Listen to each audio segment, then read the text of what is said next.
नमस्कार दोस्तों, आप सभी का आपके अपने YouTube चैनल एग्जाम नोट्स में बहुत बहुत स्वागत है।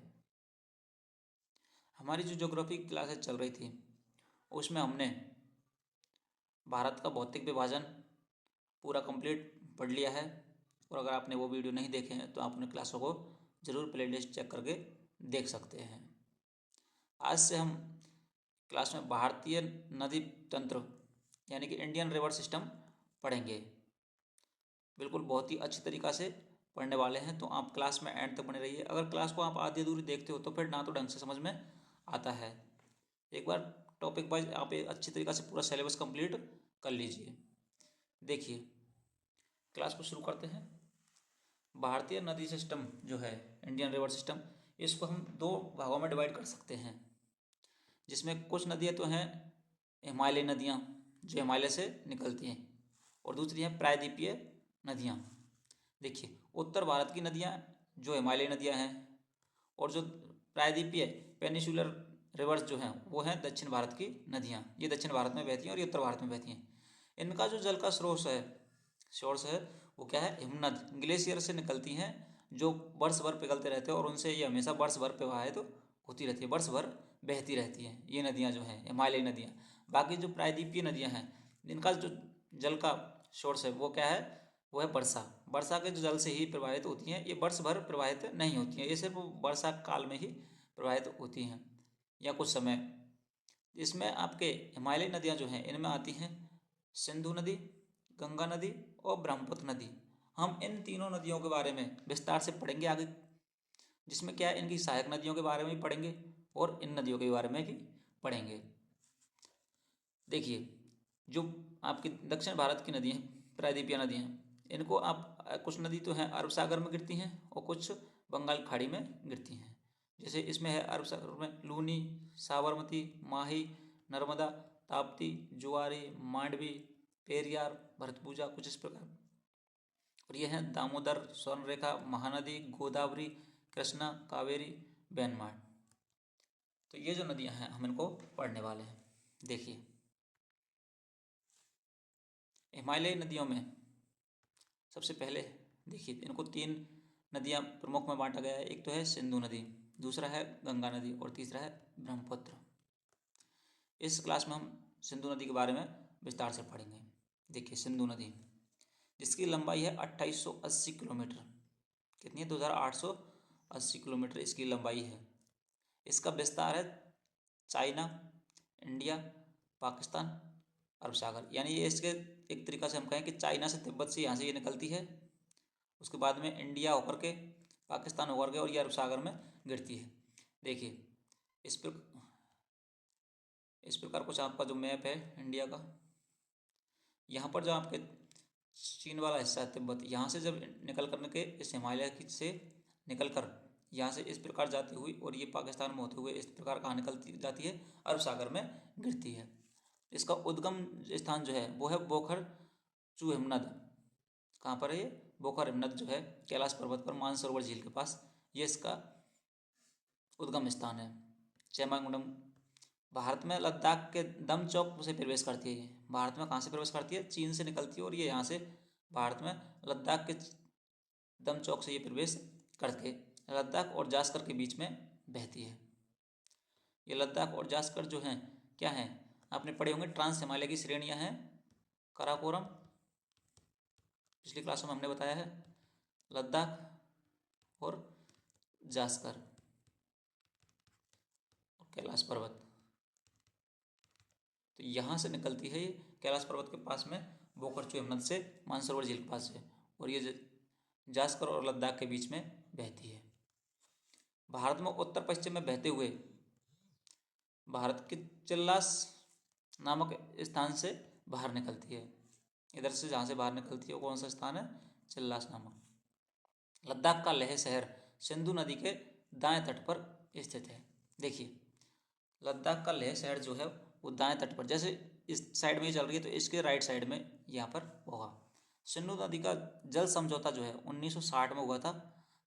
तत्कालीन प्रधानमंत्री जवाहरलाल नेहरू और पाकिस्तान के प्रधानमंत्री के बीच में, इंडिया और पाकिस्तान, हुआ था। आपके सिंधु, झेलम और चेनाब, इन तीनों नदियों का जो जल होगा उसका 80% यूज पाकिस्तान करेगा, बाकी 20% यूज इंडिया करेगा।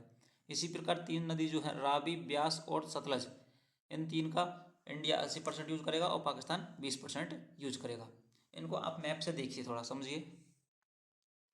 यहाँ पर देखिए, ये आपके बोकरचू हिमनद है। कौन सा है? बोकरचू हिमनद। ये यहाँ पर दमचौक स्थान हो गया। यहाँ से इंडिया में प्रवेश करती है कौन सी नदी? सिंधु नदी। सिंधु नदी जब यहाँ से प्रवेश करती है उसके बाद में इस प्रकार ये बहती हुई और यहाँ से ये निकलती है बाहर, और ये कहाँ गिरती है? आपके पाकिस्तान में होते हुए ये अरब सागर में गिरती है। ये हो गई आपके, ये नदी जो देख रहे हो आप मैप में, ये इस प्रकार पाकिस्तान में बहती हुई कहाँ जाती है? ये अरब सागर में गिरती है। अब देखिए, ये मानसरोवर के पास में बोखर नद है, यहाँ से निकल रही है। इसकी जो सहायक नदियाँ हैं, यहाँ देखिए, एक तो है आपके सतलज। कौन सी है? सतलज नदी। दूसरा है आपके रावी नदी, ये होगी रावी, चिनाब और झेलम। तो सिंधु, झेलम और चिनाब कौन सी है? सिंधु। एक तो सिंधु, दूसरी चिनाब और झेलम। सिंधु, चिनाब और झेलम, इन तीन का, सिंधु, चिनाब और झेलम, इन तीन का 80% तो पाकिस्तान यूज करेगा। बाकी 3 जो है नीचे वाली, रावी, ब्यास और सतलज, कौन कौन सी? रावी, सतलज और ये जो ब्यास, ये देखिए नीचे आ रही है। इन तीनों का यूज 80% कौन करेगा? भारत करेगा। यहाँ देखिए, ये राकसताल है, यहाँ से हिमाचल प्रदेश में, यहाँ से आपके सिपकेला दर्रे से होकर के कौन सी नदी प्रवेश कर रही है? ये भाई, ये देखो आपकी इसमें मिल रही है। ये हो गई आपकी ब्यास, सतलज नदी। ये आपके यहाँ पर आके सतलज नदी, जो कि यहाँ पर किस में मिल जाती है? सिंधु में मिल जाती है। और जहाँ पर ये सभी नदियाँ मिलती हैं, सभी नदियाँ मिलकर के पांचों ये किस में मिल रही हैं? आगे आके ये सिंधु नदियाँ मिलती हैं, इसको मिठनकोट स्थान पर मिलती हैं पाकिस्तान के अंदर। और यहाँ पर ये पांचों नदी मिलती हैं, ये पंचनद, जो कि पाकिस्तान के पंजाब में स्थित है। नेक्स्ट देखिए, ये आप इस मैप से भी आपको इनको अच्छी तरीके से समझ सकते हैं। ये सिंधु नदी यहाँ से बोखरचू हिमनद, कौन सा है? बोखरचू हिमनद जो है यहाँ से निकल रही है।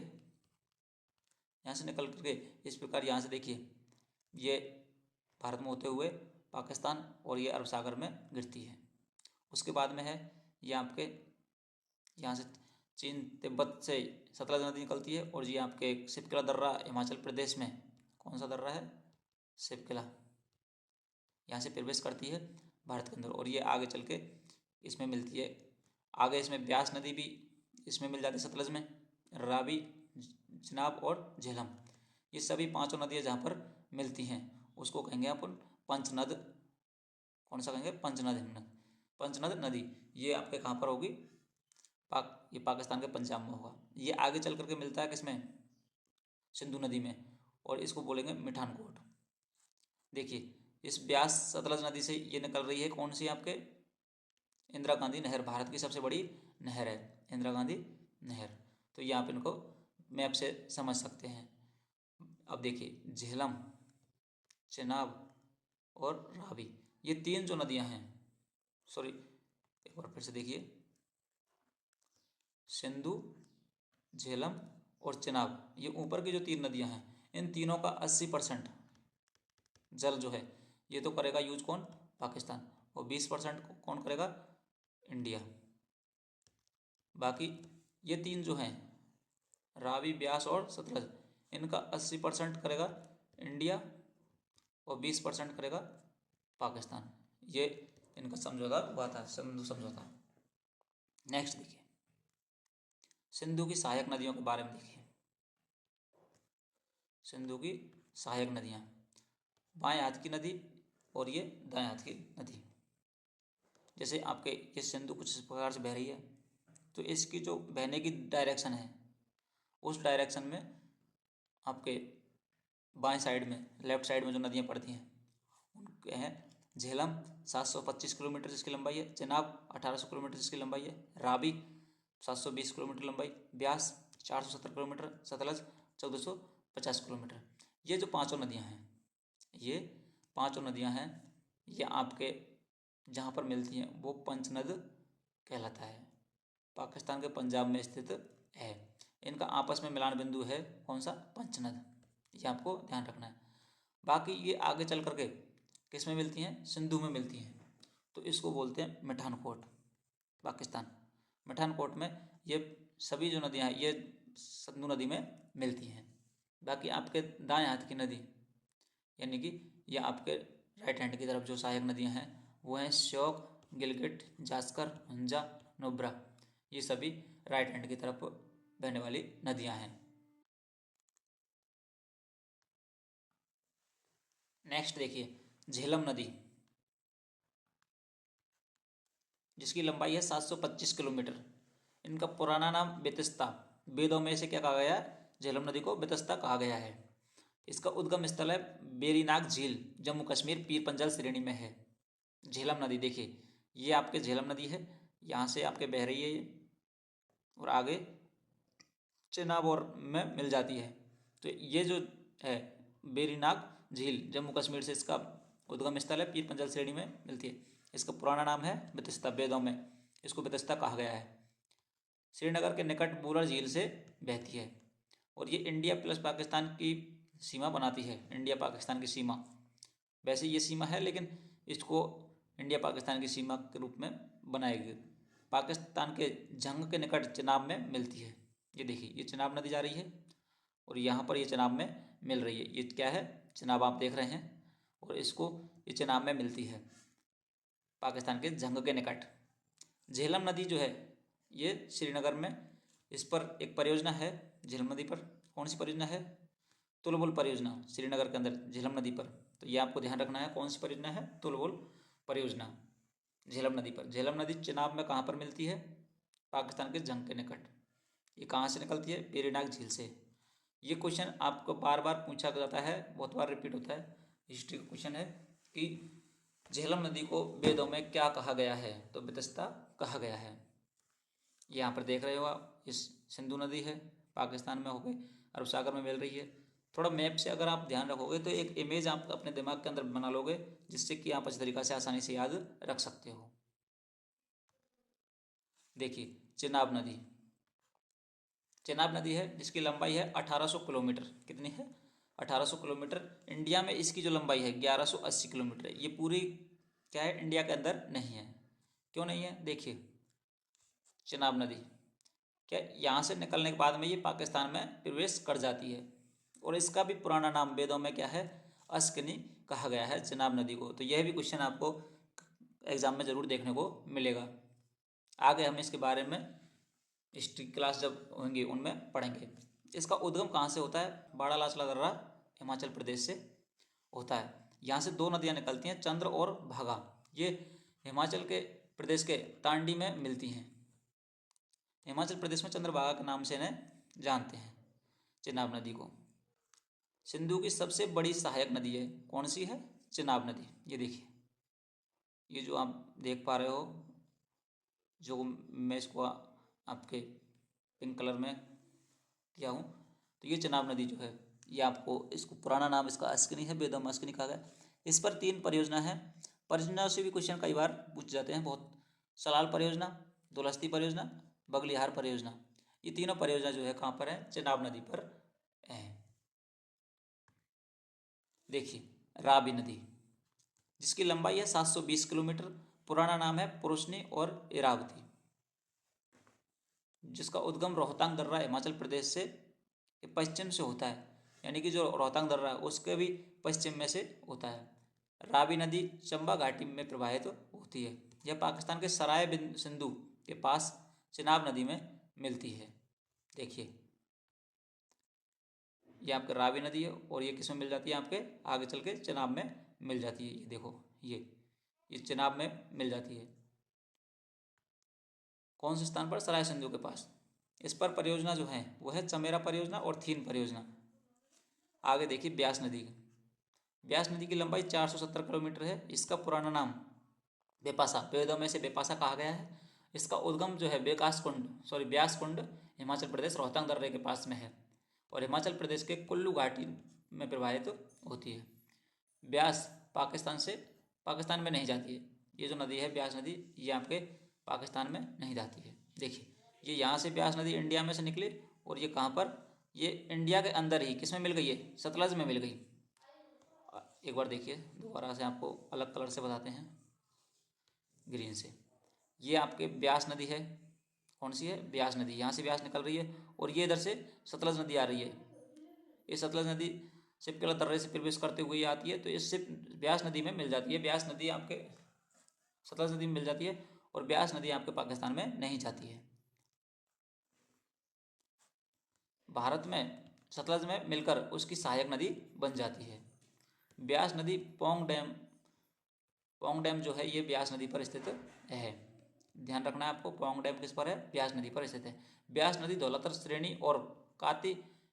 श्रेणी में काती लार्गी में गार्ज का निर्माण करती है।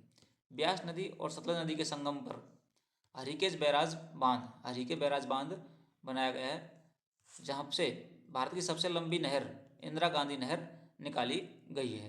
कहाँ से निकली है, हरिके बैराज डैम से निकली है। और हरिके बैराज डैम जो है कहाँ पर है, ब्यास नदी और सतलज नदी के संगम पर बना हुआ है। ये आपको विशेष ध्यान रखना, क्वेश्चन कई बार पूछा जाता है। सतलज नदी जिसकी लंबाई है 1450 किलोमीटर, इंडिया में है इसकी 1080 किलोमीटर। तो ये जो है इंडिया में कम क्यों है, क्योंकि सतलज नदी जो है ये चीन से निकलती है तो और पाकिस्तान में भी जाती है, तो सिर्फ इंडिया के अंदर जो है कितनी बहती है आपके 1080 किलोमीटर। देखिए ये चीन तिब्बत से निकल रही है और ये आगे जाके आपके सिंधु नदी में मिलती है, जिसका पुराना नाम क्या है, शतुद्री। उसका उद्गम स्थल है राकसताल झील, तिब्बत में कैलाश पर्वत से ये निकलती है। तिब्बत में इसको लालचैन खंबाब के नाम से जानते हैं, यह भारत में सिपकेला दर्रे से प्रवेश करती है। सिपकेला दर्रा कहाँ पर है, आपके हिमाचल प्रदेश में सिपकेला दर्रा है। यह भारत में प्रवेश करने से पहले 400 किलोमीटर तक सिंधु के समांतर में बहती है।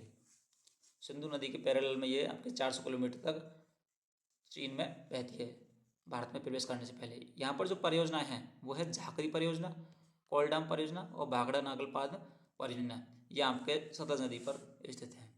भाखड़ा नागल बांध परियोजना जो है, ये भाखड़ा नागल बांध जो है गोविंद सागर झील मानव निर्मित हिमाचल प्रदेश में इस पर है। आज की क्लास में इतना ही, बाकी नेक्स्ट क्लास में हम करेंगे आगे गंगा नदी और ब्रह्मपुत्र नदी के बारे में।